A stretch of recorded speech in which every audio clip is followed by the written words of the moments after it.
প্রতি বছরের মতন এবারেও আমাদের বাদাম চাষ করা হবে। আর এই ক্ষেত্রেতে আমাদের এর আগে আলু চাষ করা হয়েছিল, তারপর আলু তোলার পর মাঠটা খুব ভালোভাবে চাষ দিয়ে দেওয়া হয়েছে। প্রথমে তো এমনি হাত লাঙল করে মোটামুটি চাষ দেওয়া হয়েছিল, তখন আলু তোলা হয়েছিল। আর তারপর ট্রাক্টরে করে চাষ দেওয়া হয়েছিল।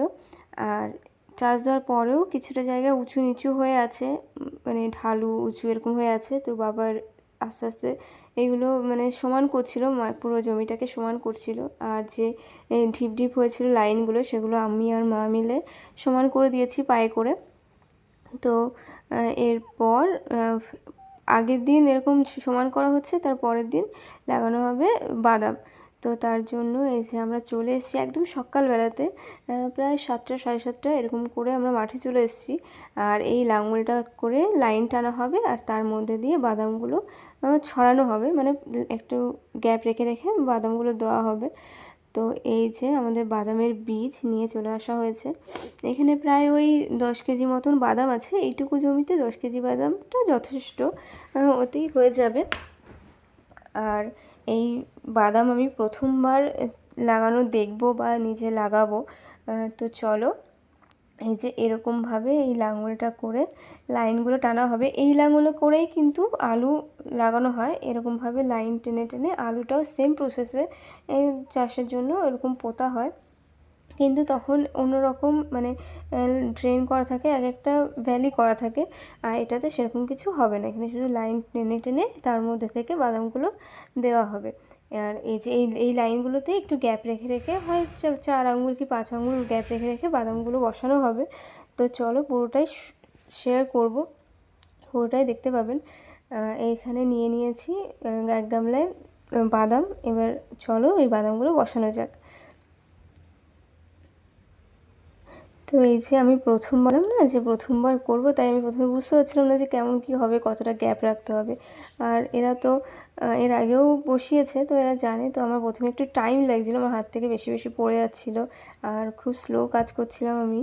তো এই যে এরকমভাবে আমি বসাচ্ছিলাম, অনেকটা টাইম লাগছিলো এটা করতে। এর আগেও আমাদের 2-3 বার কি 4বার বাদাম চাষ করা হয়েছে, কিন্তু এই বাদাম লাগানোর সময় আমি ছিলাম না, কিন্তু বাদাম ওঠানোর সময় আমি ছিলাম। যার কারণে আমি জানি না মানে কীভাবে কী করে, আর আমি এটা দেখার জন্যও খুব এক্সাইটেড ছিলাম। দিয়ে তারপর আমার বাবা গিয়েছিল আমাদের জন্য খাবার আনতে, আর তখন আমি এরকম লাঙলে করে টানছিলাম। আর এটা ভীষণ কঠিন একটা কাজ, আমার তো খুব কষ্ট হচ্ছিলো, মানে আমি পারছিলাম না, আর লাইনগুলোও বেঁকে বেঁকে যাচ্ছিলো। দিয়ে তারপর আমাদের জন্য মুড়ি আর চানাচুর আনা হয়েছিল, দিয়ে আমরা বসে মুড়ি চানাচুর খেলাম। দিয়ে 11:30 এরকম করে আমাদের মোটামুটি কাজ কমপ্লিট হয়েছিল। দিয়ে তারপর লাইনগুলো এরকম পায়ে করে ঢেকে দেওয়া হচ্ছিল। প্রথমে পায়ে করে ঢেকে দেওয়া হবে, দিয়ে তার ওপর থেকে আবার লাঙলটাকে উল্টো করে টেনে দিলে পুরো মাঠ সমান হয়ে যাবে, পুরো ঢাকা হয়ে যাবে। আর আমাদের তখনও পুরো জমিটাতে বসানো হয়নি, একটুখানি জায়গা বাকি আছে। তো সেটা আমরা বিকেলে এসে করব।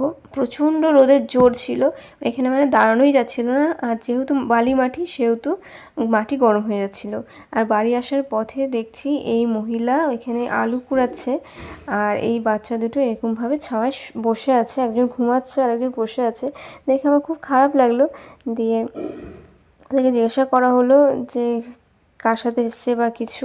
দিয়ে বললো ওর ঠাম্মি না কে হয় উনি।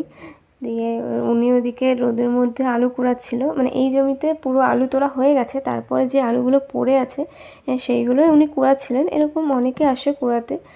তো তারপর এইদিকে দেখছি এখানে এই জমিটাতে আলু তোলা হচ্ছে।